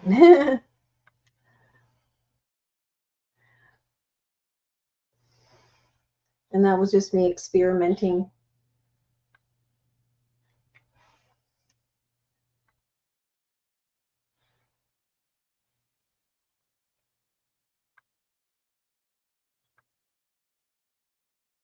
Yeah, so that's what we're gonna do. We're gonna do something to get us going, basically. Today. Oh yes, that's crafting on a budget. That's on the chat is Vanessa. She's stepping in as me. So we're gonna start with just a few projects here and there, and then we'll do some maybe live sales where we grab some of the stuff that we have and help. I told Karla, I said, I don't have much to, like, give an inheritance. If tomorrow something was to happen to me, what inheritance? I was even crying. I've gotten sentimental about it. It's been an emotional time. It's been very emotional for me because it's my first grandbaby, and I told Karla I have to live to be able to see her grow up because that's my goal in life. Sorry, but anyway, I told her, I said, I thought about it the other day. I'm like, what am I gonna, what inheritance am I gonna give her? And I said, the only thing I have is my hands. I know how to create. I know how to make something, and I want to be able to give her that ability to create something beautiful with her hands. So that's my whole goal, is to give her that as an inheritance. And she's cute as a button. She really is.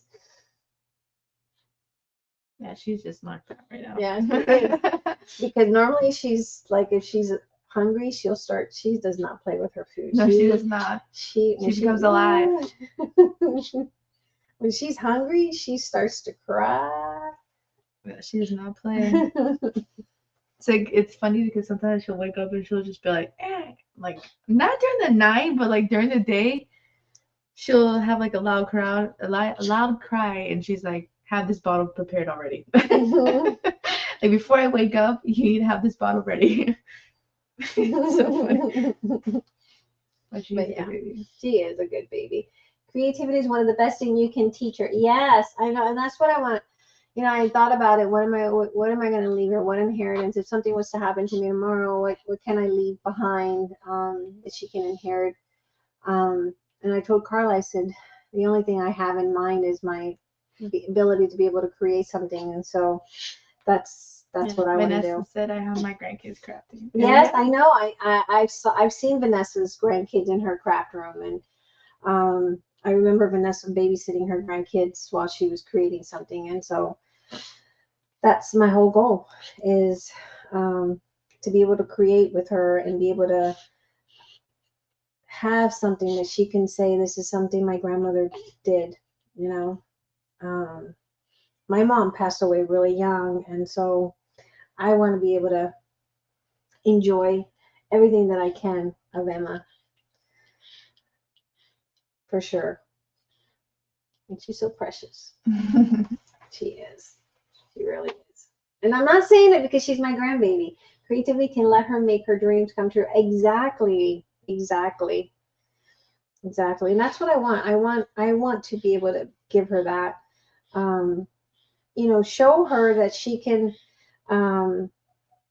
It's like an empowerment of women, that she can do something and not depend on anybody but what God gave her hands to be able to create something with. So I want to encourage her to utilize her hands to create, to inspire others.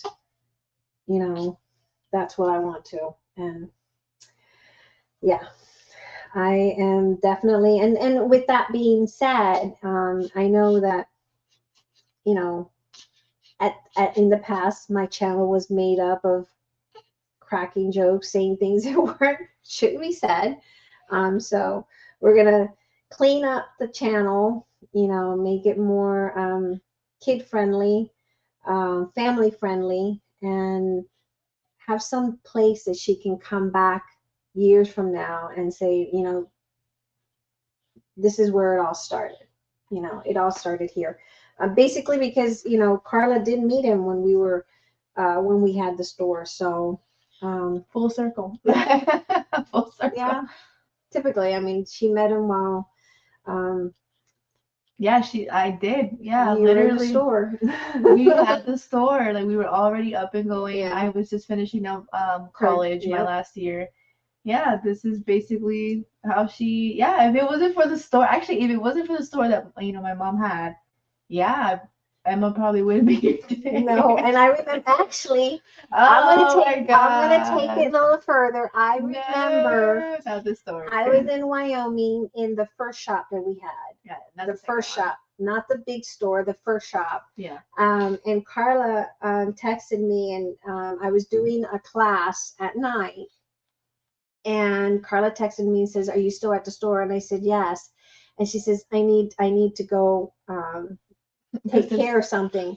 And so she runs in, and she had just gone on was it the first date? No, I don't. It was maybe like the fourth date. It was very early on. Was it the fourth? No, I think it was before that. No, it was not. It had been like the third or fourth date.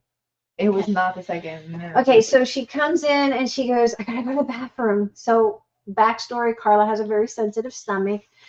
So she goes, "I gotta go to the bathroom," and I didn't want to use the bathroom while we're on this date. And I said, "Okay." And I misunderstood her, and I thought she says, "Tell him to come upstairs." So I run out downstairs. I told everyone in the class, I gotta go downstairs and tell him to come up, because she told me to go. So that was the first time I got to meet him, and he's sitting in the store. I'm doing a class recording with you guys live, and Karla comes out of the bathroom and he's sitting in the store. I was so embarrassed. Blame it on the craft, yes. I was so embarrassed. I was like, "Mom, why would you do that? I had to use the bathroom." And she's like, "I thought you said to bring him upstairs." I said no. And first of all, he did. Okay, I didn't he knew what I was doing with my mom, right? He knew a little bit that we were doing the story. I just haven't we didn't I don't know how to explain it. We were just very fresh, so I didn't really have the chance to take my time to introduce him to my mom or the store. It was very much just like, boom, here's my mom and here's the job that I work at. It just was all at once. He's looking at the store because this is the first store, and yeah, Miss Carol would know because Miss Carol walked in there and Miss Carol's watching. So it was the very first store. It was on the second floor. Yeah. And he just sat there looking around, and I'm trying to do my live class with you guys. And then she leaves and she texts, "Why would you do that?" So it all started with a craft. And so, yeah, so here she is. And here we are, almost 3 years later. Yeah. Yeah. So anyway, that's the whole plan. That's the plan. And we're going to stick to it. We're going to go full throttle. We're going to make this work. Yes. And so I'm going to probably start designing SVGs. Y'all know I love to make SVG stuff, or my card making stuff, or not card making because I don't like doing cards, but my paper crafting projects. And then I'm going to do more videos on as far as ideas that you guys can do.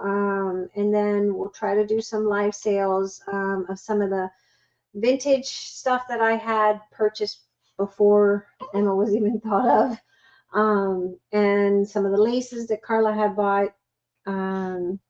And go from there, and then slowly work ourselves up. Yeah, and it's all for the love of just her. Miss Emma. To give her something better, to be able to offer her more than just whatever it is she needs, whatever it is. I don't know. Kids need so much nowadays. Yeah, seriously. Yeah, you go to the store and it's like, oh my God. I didn't know that there was a baby daddy at the craft store. Yeah, there was a little baby, and then sometimes we would do live, and he would come and pick her up after we finished the live sales. So he was familiar of the store, and he would come and pick her up at the store. So yeah.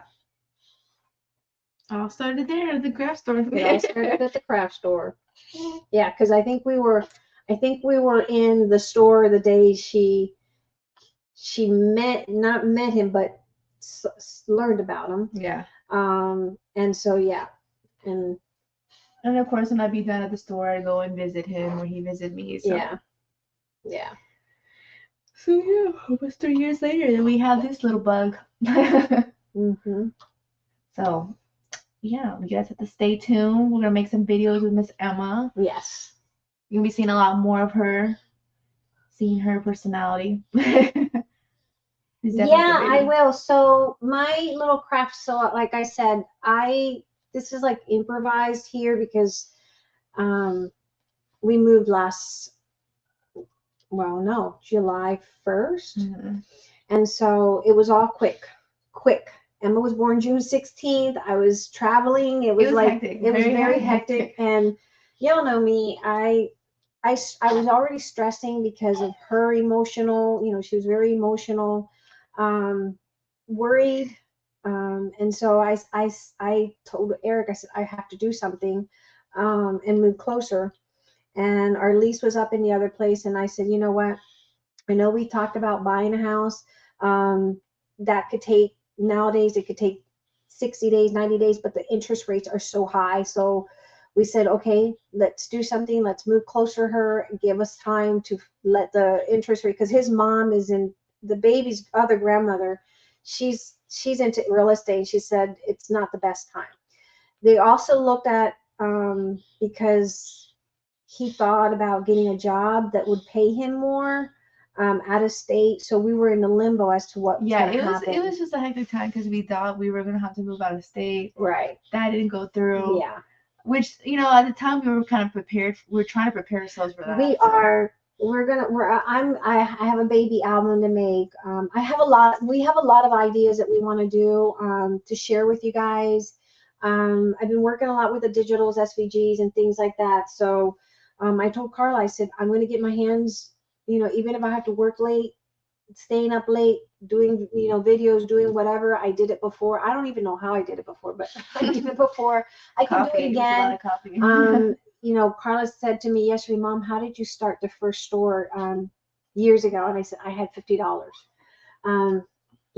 And we did it that way. Now I don't have a lot of the money. That's not an option. Money's not, but I have stuff that I can get rid of. What we do have, Yeah, we're going to work with what we have here, to build something for her. So we're going to build it slowly, work our way up, whether it's, making videos, whether it's, selling something, whether it's me designing SVGs or whatever it is, I'll figure it out. I told her I will figure it out. We'll figure it out. We'll figure it out. It's not going to be hard, I don't think, but yeah. It's going to be a journey, but it'll be a fun one. Yeah. It is definitely going to be a journey. It'll be a journey she can look back and be like, wow, I was a part of Mom and Mama's. Yeah. Well, Mama, I say Mama because like in Puerto Rico we say our grandma's Mama. Yeah, I'm her Mama. Yeah. She's going to be part of that. Yeah. And she's going to be, she's Right. going to love it. Yeah. Yeah. Be something for her to reflect back on. Exactly. And something that, I know, and I told my mom, no one has it all in the beginning. Like, I know I do get my moments where I do feel sentimental, It's like, especially since I graduated and I had this in my head that I was going to be like this next, like, boss lady and be able to take over corporate America, whatever. No one starts off by having it all, but I do believe in myself and I believe in my mom and I believe that we can do it. I know. She was sentimental last night. She's like, she wants to be able to give Emma. Emma's crafting crib. Yeah. I like that. Emma's crafting crib. Aww. That's cute. That's cute. That's actually That's a good name. she texted me late last night. She goes, why can't, I want to be able to offer this to Emma. Why can't I do that for her? And I said, we'll get there. We'll slowly get there. Before she knows it, we'll get there. We'll definitely have what she needs. When she goes to kindergarten, it's going to be there. By the time she goes to kindergarten, it'll be there, that she can turn around and say, this is what my mom did. And this is what I did. Emma's crafty crib.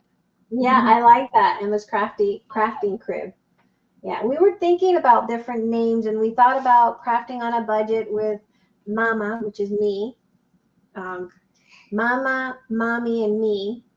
We were thinking about naming it that way, but looking at different names and how we can incorporate something for Emma. This is, like I said, this is something I want to do for her. Something that I want to, a legacy kind of that I want to do for Emma, so that she can I have. got one.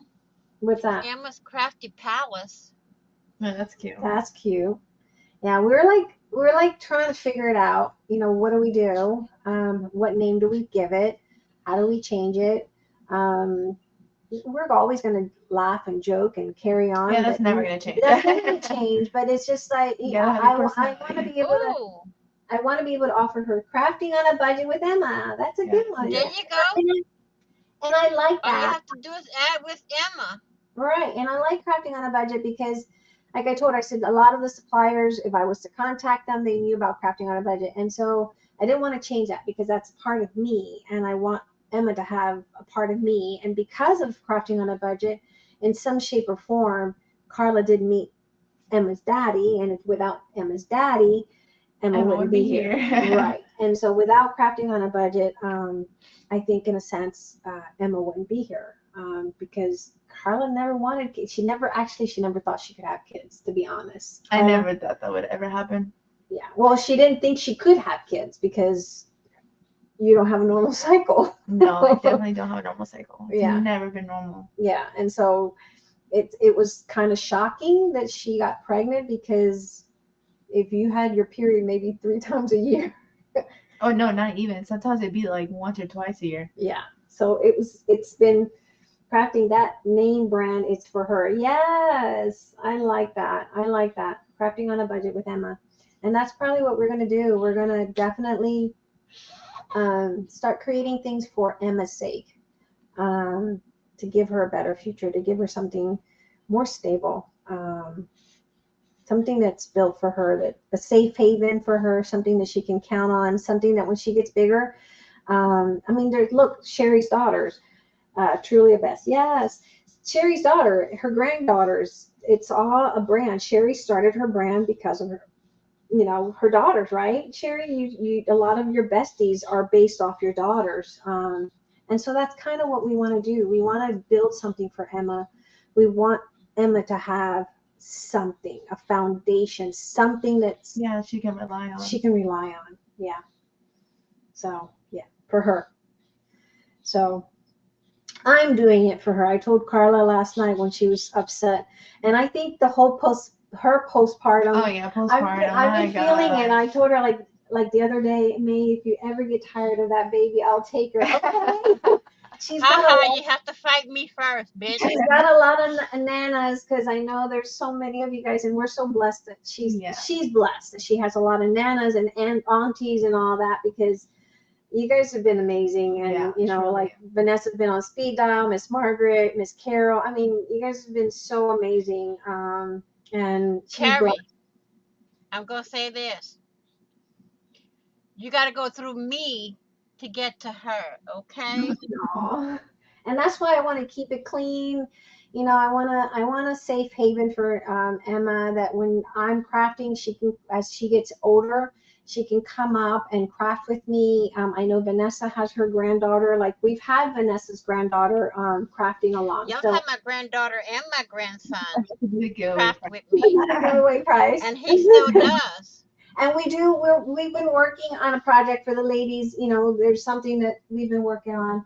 It's been slow because, like I said, her postpartum, for some reason, I don't know for those moms. You can do a whole collection with her name, Emma in the garden. Oh, flowers for Yes. flowers. You might sell things like that. That's See, smart, yeah.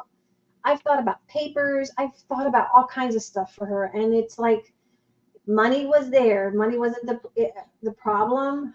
Like if I was in the same place that I was several years ago, it'd be a different story. We're not in that same spot, but I have faith. I have faith, and I told Karla last night, I know it's upsetting. I know we don't have what we used to have. I know that, time has been really hard, not only for her, but for us as well. I'm trying to do as much as I can to help them. And I told her, so we got this. We can do this. We can do this. But like I was saying, her postpartum, I don't know these other moms, Sherry, Nana, with your daughters, if you experience having postpartum, because for some reason, I have been getting emotional. I have been feeling some of her I've always depression. So when I was reading about postpartum, Emma's paper craft, I like that. I'll keep going. That is nice. Yeah, I like that. I've heard, like, I've done a lot of research on like postpartum, like what to expect and all that stuff, and they usually say like usually the people around you are like kind of like impacted by like they're affected by your postpartum feelings, like the rage, anxiety, the little blues. Yeah. And I think it's true. Like I definitely do think like people around you, they do kind of feel what you're feeling. Yeah, and I felt like her whole shebang of being depressed and sending me messages, and I'm trying to be strong for not only myself but for her, and give her the encouragement that she needs so that she can build herself up so she can build an empire for Emma. And that's what I kind of want to do. I want Karla to be strong enough that she can build an empire for Emma and know that no matter what, her and Emma are going to be taken care of. Emma's designs, Emma's craft check. I like that. For your paper line, I like that. Emma's paper crafts, I like that. And that's what I mean. I've been working on several things, like I sit here late at night before the baby and in between work hours, and that was the other thing, with my crazy schedule from before, and now I have plenty of time crafting on a budget with Emma. I like that. I really do. I like that. And that's what I told Eric. I said, I need to have something that incorporates Emma's, because it is, at the end of the day, my whole world kind of changed June 16th. Yeah, you're telling me. Because now I worry about my 3 kids, like all mothers. We worry about our kids. We worry about whether or not they've eaten, whether or not they're home safe. If, Brianna's 20 years old, and the other day she was sick, and I'm waking up 2 or 3 hours to give her medicine. Just last week? Yeah. I'm waking up still 2 or 3 hours to give her, and she's 20 years old, and I'm waking up 2 or 3 hours in the middle of the night to give her medicine. And then, making sure she's staying hydrated, and then making sure my son is taken care of, making sure Karla's taken care of, and now I'm making sure that my grandbaby's being taken care of. So I got a lot on my plate, but it's a lot. It's good things. The legacy to leave. Yes, that's it. That's it. And see, like I don't know, Sherry and Nana, Miss Joyce, you guys that have girls, I don't know if you guys ever felt, I know Miss Joyce doesn't have any grandbabies yet, but have you felt like the postpartum from your daughters, Sherry? Because I know your daughter had a baby. Did you feel the postpartum side effect? Even you, Vanessa, your daughter. Did you feel the postpartum? I felt it for both. Like that's one thing I don't want to go through again. I get so emotional. Yeah, I get so emotional. I mean, yesterday I was emotional. I was crying, and then Karla texted me late at night. And we were just talking, getting emotional together. Yeah, it was just a bunch of emotions. Oh yes, you sure do when you are with them so much. Yeah, see, and that's how I've been so emotional. Like, there's so much I want to do for her, and I want to be able to offer. And I'm like, gosh, if I can take this time right now and go back to before we sold the store, everything would be different. But I can't go back. I've said that 1,000 times. I mean, there's a lot of things I regret. I can't go back to that day. I can't go back to that time. I can just move forward. And I said, like Karla said, Mom, if we only had the store, it'd be a different story. But I said, well, what we can do is just move forward and just make it for her sake. Whatever we do from now on is for her sake. If I'm selling something, it's for her sake. If I'm making something, it's for her sake. And it's all for her. I'm not doing it because I want a fancy purse or I want to go on vacation. I'm doing it because I want something for her to have something. We thought that when we had our babies, we would change the world, but grandbabies make you want to build them. Exactly. Yeah. See, that's how I got. Yeah, I was sitting. It hit me. Karla had the baby was in NICU, and I'm sitting here. I was at Karla's apartment because only 2 people were allowed to stay there, and I was so worried about Karla because she hadn't slept in like 48 hours, and I was so concerned for her. And I'm sitting there crying, and I'm like, if I was to, and I think back because my mom died, she had just turned 59, and a month later she passed away, and I'm like, I'll be 53 this year. And I'm like, if I die tomorrow, what am I leaving Emma? What am I leaving her? What can she remember me for? I don't want her to remember me for being a loudmouth. I don't want her to remember me for, stupid stuff that I've done in the past that I regret. I want her to remember me because I've left her something that she can build on an empire and go forward with it. I want her to remember that I'm leaving her something that she can move on with it and build something amazing with it. So yeah. That's our plan. That's our plan. That is entirely our plan, is to build something for her, make something for her, with her in mind always, what's best for her. And I was blessed that when I started selling online was in,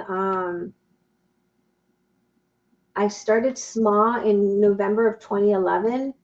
And that's when I had Creating with Details, and slowly kept moving and growing. And I've made a lot of mistakes, a lot of business mistakes that I can kick myself in the butt for. But now moving forward, I have something. I know I was blessed that my kids didn't have to go to daycare. They didn't have to, that I could stay home with them all the time. If they had something going on, I could be there for them. And so I told her, I said, we got this. We definitely got this. You learn, Let's put it and this I'm way. better prepared for the next adventure. Absolutely. You learn from the first go around. It And won't happen in the second go around because you know why? You let it happen again, I'm buying a ticket. I'm going to Texas, and I'm gonna beat you behind. And I will take it. And you know what? It's like I said, if I had known then what I know now, I didn't know. I can't. Obviously I can't predict. Yeah, you live and you learn. And it's like Karla said. If we knew then what we know now, we would have done it better and differently. But there was no way of me ever knowing. I didn't think I would have a grandkid. I mean, we just didn't think anything to happen. I didn't expect this. When she called me up and said that she was pregnant, I thought she was joking because first of all, I was like at work when I found out. Yeah, first of all, she didn't think she could have kids because she doesn't have a normal period. I mean, she might have a period once or twice a year, and that's about it. And I once had a doctor tell me that she didn't think the chances were high. Right, and she had just been going through a lot of stuff where she had been told that she may not have kids, and so I was told that too, and I ended up having 3 kids because of the way my pelvic is shaped. So her being here to me, it's like a huge blessing, and I don't know, she's so cute, guys. I just love looking at her. I really, really do. I really do. And I look at her and I'm like, good God, girl. She's lighter than me now. She's lighter than her mama. Me walking around with Karla she was a baby. People would say some mean things back then because they didn't think she was my daughter. And so, yeah. But we're excited, and I hope you guys join us for this new adventure. So we're thinking Crafting on the Budget Part 2. Crafting on the Budget Part 2. Absolutely. It's Crafting on a Budget Part 2. We're gonna probably do videos, I don't know, as much as we can. Yeah. Like, it doesn't always have to be so serious. It could be just us living our lives, Yeah. you know, our day-to-day lives. Right. You know, it could our be little chit-chats. Yeah. We'll do as much the as thing is you like we can do one live on my channel, one live on your channel to get it, you know, going. Yeah. Yeah, definitely that's what we're gonna do. We're gonna try to do as much as we can, as many videos we can, incorporating, you know, whether it's an easy, fun project. I'll try to come up with easy projects. I know it's been for some reason I have not been so inspired to create much. I think it's just all the like not the chaos, but just all the it's because I've crazy been working, adjustments. yeah, and I think I felt hard. I was hard on myself, so I wasn't inspired. Like I would sit down and I would make something, and then I would tear it up because I didn't like it. And even when we would go live, I was just never like a creative artist block. Yeah, a huge artist block. Like I did not know what to make, and I'm like, this is not like me. I used to be able to sit down and create, but it just a part of me was gone. A part of me was, you know, when we sold the store, a huge part, I would say 99.9% of me that created was gone. When that was the last bit was gone, it was gone. And I was used to using whatever papers I wanted, and I just felt like I sat down and it wasn't me creating. It was an entirely different person because I wasn't in it. But now, you know, the other night I was making the shirts for her, and I sat down and I started, you know, making the design for her shirts, and I'm like, okay, I got this. I can do this. I can do this again. You get the spark again. Sometimes it's like, you know, you just don't have like that inspiration, that motivation out of the blue. That spark comes back, and then you are reminded why you love you love doing what you do. Yeah. It just sometimes it happens. I mean, you haven't said everybody. You just I think for the most part, even when Karla was pregnant and she told me she was pregnant, and I bought all the stuff to make her book, I wasn't. And I think it's because I was scared. I was like, I don't want to. Like a jinx. Yeah, I don't want to jinx. Yeah. You're such a jinx because we were both like that. I was so scared of something that could happen. I was like, what if something happens and then I, you know, and I was nervous. I won't lie. I was very, very nervous of something happening. I'm like, everything else in my life has been going shitty. If something happens to the baby and my daughter, then I have all this stuff made, and then you know, and it's gonna make me sad, you know. So I was like trying not to count my chickens, because I'm like, every time I count my chickens before they hatch, spoiled stuff, something bad happens. And so I was like, if I sit here and I do this, and then something bad happens, and I know that's me being negative, but in the back of my mind, I was like scared, what if, you know? And so in a sense, I didn't want to make anything. I was so scared of something happening that would spoil it. And so I literally waited to the very last minute to make her little embroidery hoop. I waited to the last minute to make. It was like maybe 2 weeks before I gave birth. Exactly. Like 2 weeks where, like, you know, when you're in that little safe zone, yeah. That if you give birth, at least you have a full baby. Yeah. And so I was like trying not to count my chickens before they hatch, because I just felt like, God, I've been given so many lemons. I don't want to keep, you know. Do you want to hold her real quick? I have to pump. Absolutely. She has to go pump. I have to go pump, guys. Oh, I get to hold her. Look. Oh, guys. Sorry, my buttons from the chair. I get to hold her. So yeah, I didn't want to count my chickens before they had, but she's so adorable. I love when she does her little crazy faces. Look. I love when she tucks in her bottom lip. So I didn't want. She's so adorable, guys. I just want to eat her. I know. But yeah, I'll show her because she has her eyes closed. I just want to show you guys this cute little pic of her. Look, hold on. Can you guys see it really well? Is it blurry? That just her. But yeah, I was like, I don't want to count my chickens before they hatch and something happened because then I'm going to be very devastated. And so. Oh no, I felt the same way too. Like I think we both just had this on like we wouldn't say it out loud, but we were both thinking that. I was nervous. I am not gonna lie because so many things I'm like I've been getting so many bags of lemon and I don't want something sour to happen and so I was nervous. I will not lie. So for the last couple of years, all I do is sit down and I try to create something, but my mind wasn't there. My heart wasn't there. I felt empty. I felt like the carpet was swept underneath me and I was standing on nothing but thorns. And I'm like, how do I get out of this situation? How do I move forward? How do I do this? And then, it hit me last night when Karla sent me that. I was like, you know what? I have to do something. I have to do something not only for myself, but for her and for her. Because at the end of the day, she's agreeing. Yeah, she's agreeing. She absolutely does. And I sat down the other night. I made the design for her shirts, and I told Karla, I said, we got this. We can do this. We just have to put our heads together, think about it. I have so much going on, and I will share my little crafty area. It's small, little crafty nook. It's nothing compared to where it used to be because, like I said, we're in a transitional place right now. I don't know where the future is going to take us here in a couple months. Like I said, he's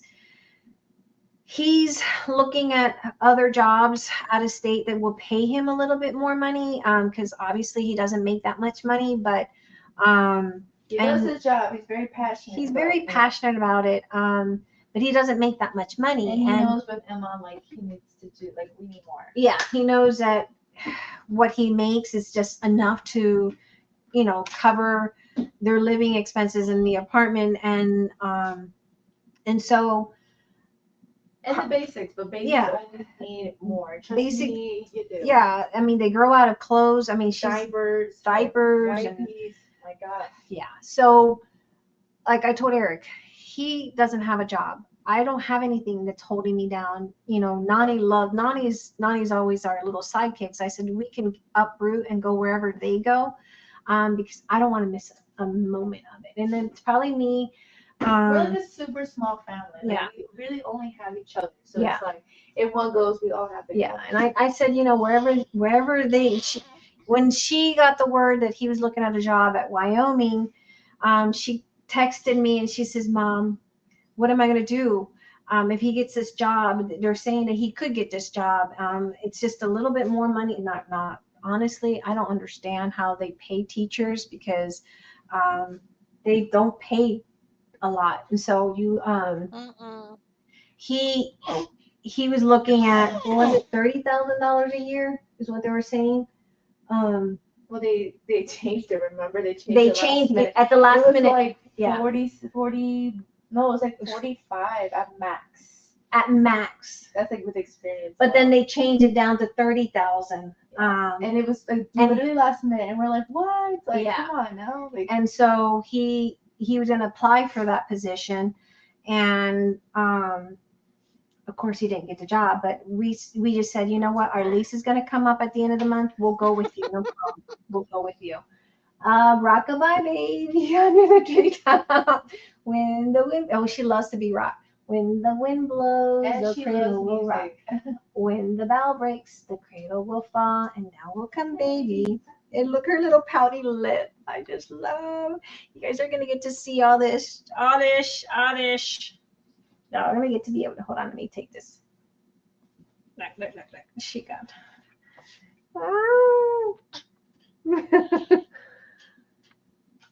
Isn't she adorable? Oh, guys, I can't.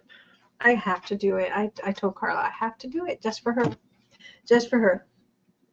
Just for her. I have to do it. You got a lot of people that's gonna back you. because I have to make sure.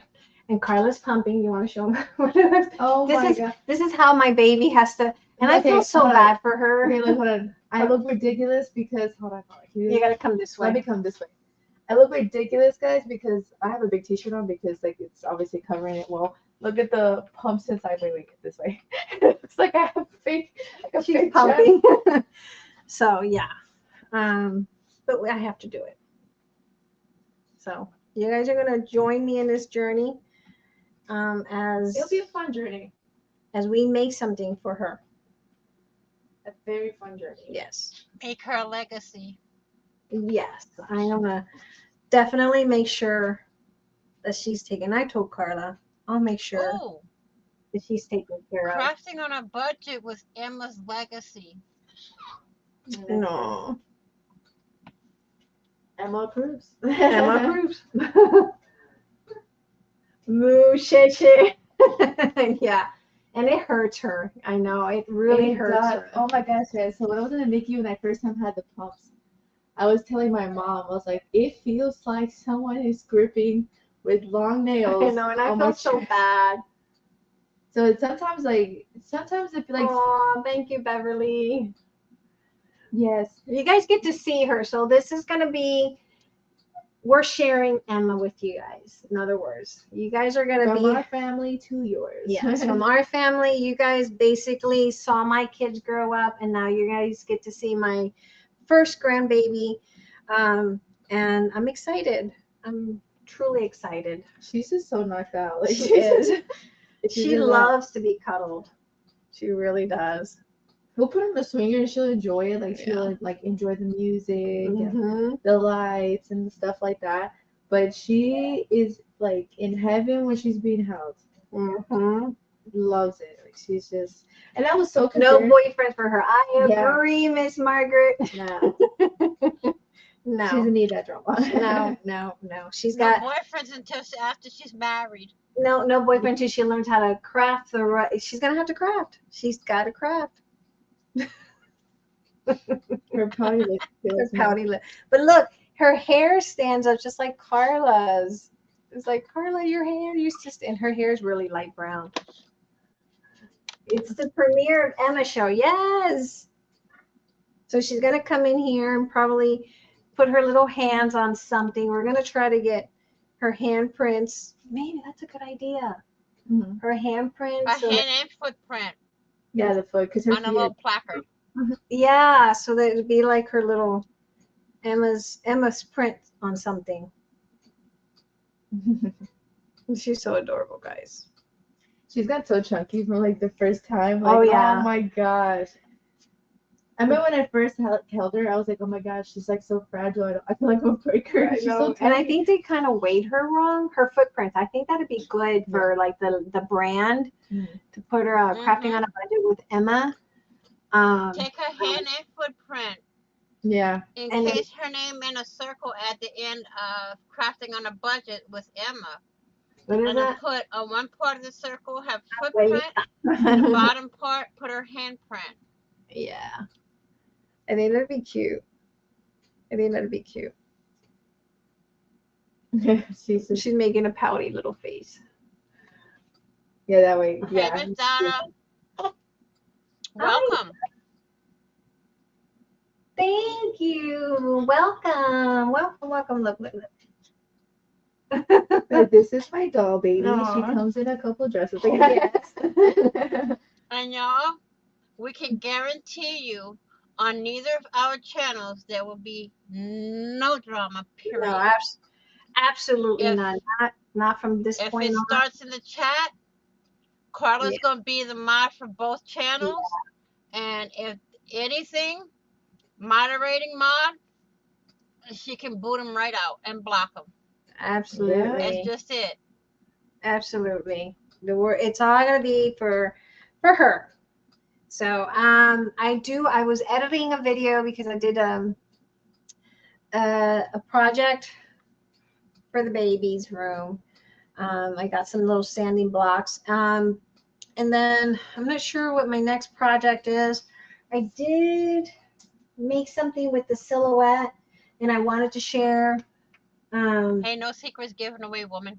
Share that, but once I get everything settled, Oh, May, mhm. I got all of the uploads that you done on Silhouette all synced.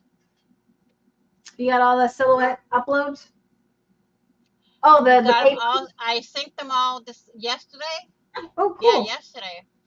cool. And And I I did just get gotta the. upload my printables onto it, and we have more in the library to use. Oh, good. She's Good. like, And also part of our whole journey is we're also oh, she's starting to wake up. Yeah. Hello. No, it's as soon Say as she wakes up, hello. it's Good morning. feeding time. Is it? Is it feeding time? Yeah, it's time. Hello. So she's sucking on my binky because she's like, it's feeding time. So we've been also working out because that kind of helps with the mental breakdown. So Oh yeah, it's been helping. it's been helping quite a bit. Yeah. So with her, I take her out because she was really getting hard on herself. So we've been going out for walks until she gets the approval from her doctor that she can work out at the gym. So we try to do that in the evenings. Yeah. So We usually go like right after I'm done. This is my last. Well, not my last pump of the day. It's not. It's like I pump now, and then afterwards we go. yeah. So I'm gonna have Karla. Karla's gonna work on building the website for us, and then I do have some laces and stuff that she had bought. When was it you bought these? Oh my gosh, it was a long time ago. Anyway, we'll start loading that, and then yeah, we'll go from there. And I'm not sure what I'm gonna make for my next video. I'm thinking maybe 3 days a week we can go live and share little craft projects and go from there. I kind of like the live versus the recorded just because I hate editing videos. I can't stand, I don't know about you. I don't know, but I hate editing videos. To me, it's like Girl, a chore to edit. it's not a chore. I just don't like hearing myself. Still figuring out how to do a what? What's that? Huh? Miss Margaret says, still figuring out how to do a who's with. I don't know. What is a who swift? A host swift.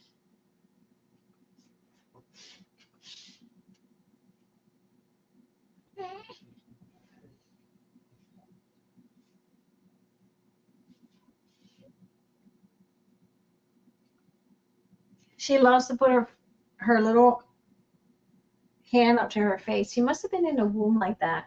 Oh, She did. I have an ultrasound. 1800s roller. Oh, she showed me that. Oh, And that's one thing that I'll be showing how to do on my channel. Karla liked that little needle book that Miss Margaret. The quilting. Yeah, that little quilting. I have it here on my shelf.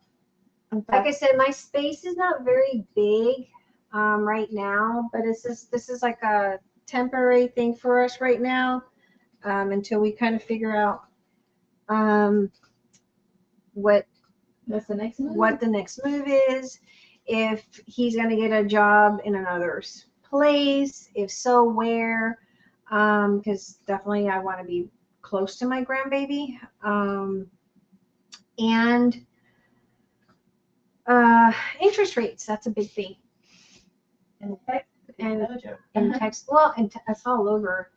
Interest rates are really, really high, so we're just waiting on what his next move is. It's basically, him finding something better and us following. Maybe the little caravan. There you go.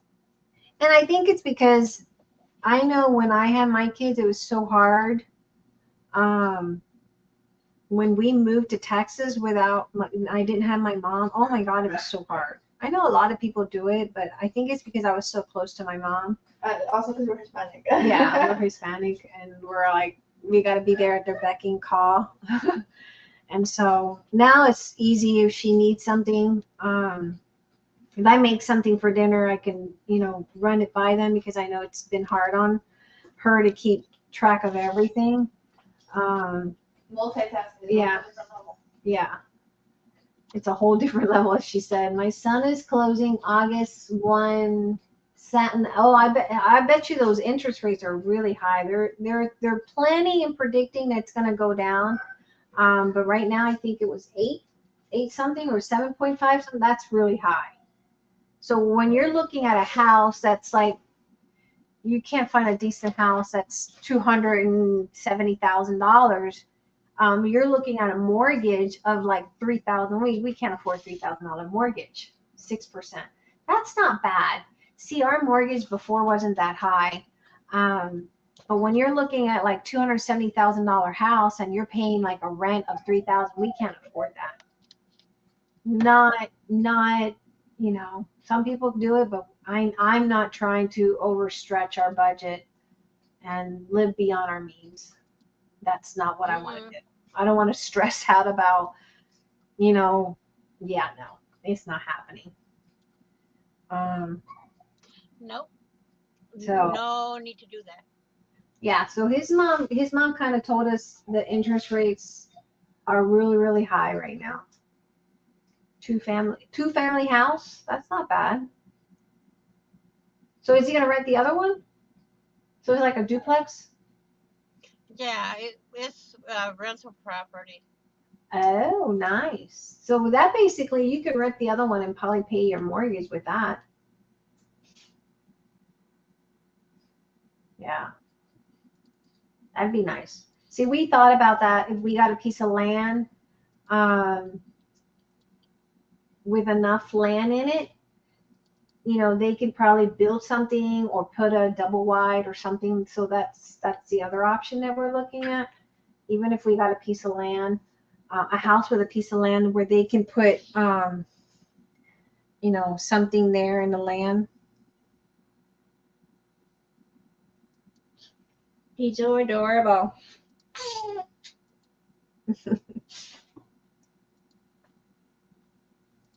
With our little mohawk.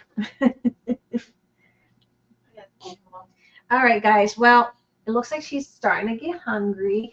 That's what we have 3 family rent pays. The 3 families pays the mortgage. That's a good investment. It really is. It really, really is. All right, guys. Well, I'm going to jump out here because Miss Emma needs to feed again.